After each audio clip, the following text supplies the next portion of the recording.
It's the summer of 2020 and I still love the Bumblebee movie. This is internet personality Vangelus, and before us stands the styrofoam coffin of ThreeZero's premium scale Bumblebee from that very same movie. This is a sample provided by ThreeZero for review purposes, and it retails for over $400 American. Obviously, lots of you are just watching this to see how it works. The sample appears quite finished, so I'm going to open by establishing that this is most likely indicative of a finished production copy, and that's why this is a review and not a prototype playtime. When the DLX Bumblebee was revealed, an immediate comment was, "Okay, but what about premium scale?" And I said, how dare you? But they did it! See how big he is? Being a shorter transformer at a Titanic scale makes for a pleasantly arm-cradleable 14-inch tall robot baby boy, bolstered by a mildly weighty and solidified die-cast inner frame. Drawing directly from the film's graphical assets, this sculpt is intensely realistic, laden with inner details and amped-up outer details. The heel lights are translucent plastic. The wheels literally can spin. And it's all supported by the kind of top-tier production paintwork I consistently expect from a high-end ThreeZero piece, with shining metallics and wholesale weathering. 14 inches of height also very roughly places this fella into a very roughly 1/12 scale, a rough 6-inch-ish rough scale, roughly. Larger size means larger space for parts, and more parts means more sliding bits, and the premium Bumblebee is able to do a slide the DLX could not. If you press in slightly on the middle of his torso and push up, you can slide something to reveal a cassette player. You know, the bit from the movie that was so cute. The cassette player looks great, much like the arm footage I'm about to throw in here because I want to show off more of the B-roll that I shot. By the way, as with the DLX Bumblebee, you have options for his Volkswagen doors. My preferred installment is the fully collapsed version, as I feel that really helped make this movie's Bumblebee into his own entity. However, you can depeg their mountings and repeg a different mounting to equip him with flappy door wings, complete with retro brown exterior-facing interior details. They can even flap a bit on their ball socket connections. Because he's a bee! That's why they did it in 2007! With large size comes new features like his finger probe. It can peg onto any of his non-thumb fingertips so he can safely interact with creatures of flesh and jelly. Also, while I still want more swappable expression heads for DLX Bumblebee, the big premium version features some eyelid options. These look pretty well weird at a glance, but if you pop off the skull cap to reveal the little fingernail indent and pry the base one out, it's not much effort to get emotive with 1980s Bumblebee. The four featured expressions are normal, angry, squinting, and sad. Wait, sad? Sad?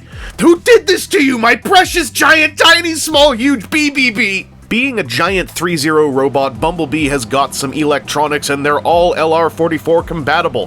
His head can contain a pair of those batteries, and he's designed to allow a simple, user-friendly forehead press to get his eyes all nice and blazing blue. Press it again to turn them off. Oh no! As for Bumblebee's ample pectoral Volksbosom, each nipple's headlight can also accept twin battery power with a user-friendly switch crammed in next to the batteries, behind everything on the inside. I know it's a common apologetic phrase, but this really is a lot easier to work with than it looks at first glance. There's a double joint on those pectoral Volksbosoms. It makes it easier to get at the switch.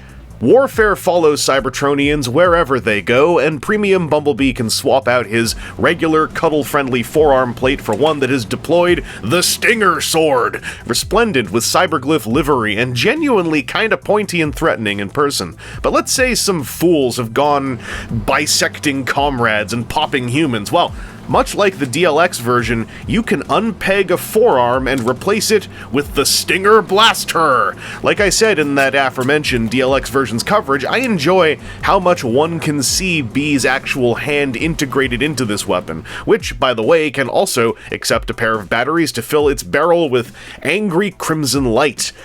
And yes, if you click the forehead button twice, the eyes go red, B gets mad, and the same can be said for his swappable battle mode head sculpt. It has its own set of identical electronics, with the lights now refracting behind some compound eyelets that look spooky cool to the naked eye. The head swap, forearm swap, and arm swap are all quite unthreatening and simple to do, which is a lovely thing to be able to say when talking about a piece that's this expensive. Most important thing is that Bumblebee's ears can do this. With a decent range, they can go all the way down. You can barely even tell they're there. And I know what you're thinking. Can the other head do it? Absolutely it can. See, they go all the way down here as well. It's Magnifico. Perfect toy. Review's done. I'm just kidding. That's a joke that no one else has ever done before, saying the video's over before they continue going. The neck is on 2 ball joints. There's one at the top of the neck and one at the bottom of the neck. The one at the top, hey, calm down, can get a whole lot done. The one on the bottom is there. It moves, but it's kind of cluttered, and it's hard to get a lot of motion out of it without first jamming a thumb in and getting it to move around on its own. I think that's just a paint frictioned area, but there you go. There's lots happening. It does still on the back of the neck sculpt bump into some rear collar stuff, but hey, it's an expressive head with all those little eyeballs, all that light up action. There's some things going on. What do you mean? No ball sockets in this shoulder. It's straight up ratcheting forward and backward. Outward is just a smooth friction joint. The little shoulder pad here gets out of the way happily on a ball joint that's on its own little pin hinge, so very tight pin hinge, at least right now. Inside, where the armpit is, there's also a whole other joint that can swing forward. On the back, you can see a bunch of my favorite thing, which is revealed detail. And yeah, I dig it. There is a bicep swivel on the bicep, which is a helpful place to put it. It's also a forearm swivel on the forearm, helpful place to put it. And there are multiple joints in the elbow. There's kind of in order. There's one up here, and then the big round thing is another one, and then in here is yet another one. So there are 3 joints in the elbow, and that lets you curl it up all nice-like. Yonder hende is connected via a ball socket joint that gives it this little bit of swiveling and this little bit of rocking noises. There's also a hinge inside the hand at the top of the stem of that ball socket joint that lets you do some of this, which is a delight. And it makes a nice fist, doesn't it? Well, it's because all the fingers are articulated. There is a spread, which I appreciate. And on the 3 main fingers, you've got the spread ball joint. You got a hinge right above it, and then there is a hinge in the mid-knuckle as well, with some delightful curl ability. And at this size, it's great that you don't have to deal with swappable hands because the hand's articulation is good enough to be wide open or a fist. It's still something I love to see, like a convincing wide open and a convincing fist. With spread, the thumb has a ball socket connection up here, and then its own hinge right here. And you can also put the ball socket back on if you could peel his thumb off and put it back on. It's a way to communicate with your little friend robot. I don't do it that often, but I figured for the camera, why not show you that? Also, I didn't even break the toy. I was worried there for a second. Wasn't I? Chests have got joints, and so does Bumblebees. There's one down here that primarily accomplishes some side-to-side rockery, and then up here in the middle is one that primarily accomplishes some forward and backward rockery. The bottom one can rock forward and backward as well. In tandem, they allow for some of this wonderful type of stuff, revealing detail up in the front, revealing that door, what can do the thing. Back here, though, we get a classic modern robot articulation trick with some revealing spinal detail, which is also my kind of bag.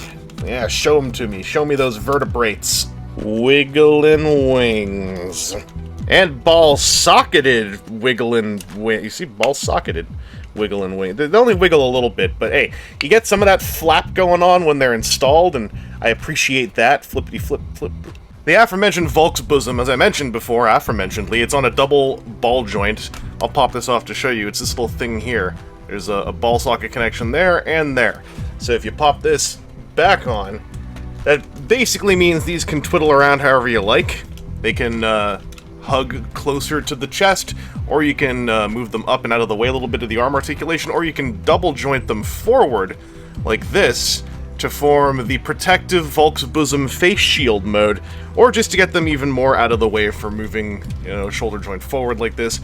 It's a nice setup for these things, because basically if you look at them and you don't like how they appear, if they're a little bit askew, you can just mush them out and you'll be set and ready. The only bummer about what you see here is I cannot get this lower part to really twist from side to side like a waist joint might. Now there is some soft stuff here that feels like it would accommodate that. I think it's more to accommodate the hip motion. For twisting side to side, it really is just up here at the top. It gets about that far in either direction, about 45 degrees. It's fine. I felt odd to me that there was not an additional 45 doable down here, and maybe there is, and I'm just too chicken to make it happen. But I've put a decent amount of torque on this off camera, where I could look at what's going on. I don't think this twist, the instructions also imply only the top twists. But we came here for a show, a ratchet show. Them's ratchets. Hey, not yet. Them's ratchets, and that holds. I mean, the knee joint's starting to sag a bit, but that's not a ratchet. And it's holding okay. It's given how heavy these feet are, I think it's holding alright. Anyway, that ratchet's... oh yeah. Outwards, much like up top, is just a heavy set friction joint, but I think it holds alright. And then these little skirtima things are on a double joint. Double hinges. They don't turn around very much, but they do this. This is something I would have loved to see on the DLX version now that I'm seeing it here. Because there is also a thigh swivel on the thigh, as you do. But this thing doesn't just get out of the way to accommodate the swiveling of a thigh. It's straight up moves around on its own. And I didn't know I wanted this till I handled this figure. Like, it opens up possibilities more. It means you can turn the thigh while leaving this in place or moving it with the thigh. I dig that a lot. I also dig that this thing replicates from the DLX, that thing you saw start to happen, which is fully mechanical double knee hinge action. Only one little bummer is that if you just start to bend it back up, then the kneecap actually completely works. I was about to say, the bummer is that the kneecap completely... okay, on the times I've done this before, where we weren't watching it together, it was like the knee would come up and do that, and I'd have to push it back down. But now it's just going. I renege my one critique of the knee joint. Are you gonna do it? Are you gonna do it? Okay. Alright. Self-healing. Never mind, it's not a problem. You know what is a problem? Feet. Anyway, there's an ankle joint that has some deep tilt, all things considered, and it's tight. This little twiddly frontal flappable thing is on a ball joint, so you can just get it out of the way. It's also somewhat flexible, so it's designed to not bother you. And you can reveal some of that venting as well. You can also go forward and backwards on this thing. It can turn individually on its own side to side without having to turn the whole leg. And there's a big old metal toe joint, if you really want to just get a look at what's going on down there.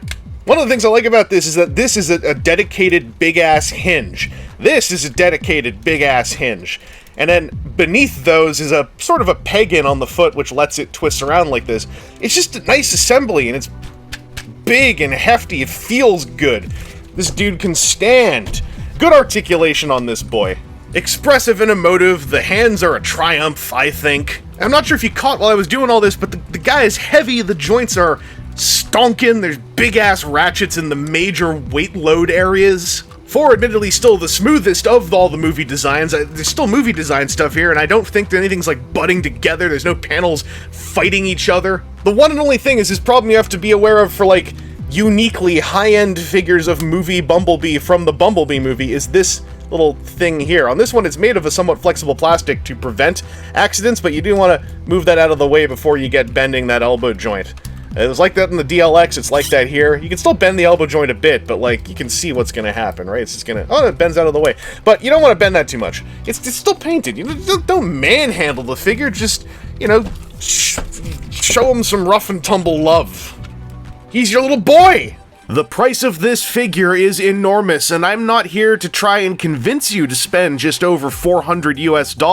Be responsible. If this coverage has a utilitarian purpose, it's to inform you of how well this piece occupies such a massive price, and I'm once again glad to say that ThreeZero's premium Transformers stuff is continuing to deliver. Between the sculpt, paintwork, beefy hand feel, electronics, and emotive articulation, I don't feel anything's deployed half-cocked. There's no impression of, well, this person's spending $4 bills, they'll want to be happy with it. Really, my only heavy critique is the horizontal twisting range of the torso. I really wish the lower joint could turn in tandem with the mid-torso joint to let Volkswagen pull off an 80-degree twist. And of course, I'm making assumptions as to how well this build quality will hold up beyond the initial new toy smell period. I've been messing with this thing for like a month and nothing's gone wrong so far, but that's a month. Those detents in the joints give me confidence, but like anything can happen between now and the 2030s. Just look at what happened between 2019 and 2020.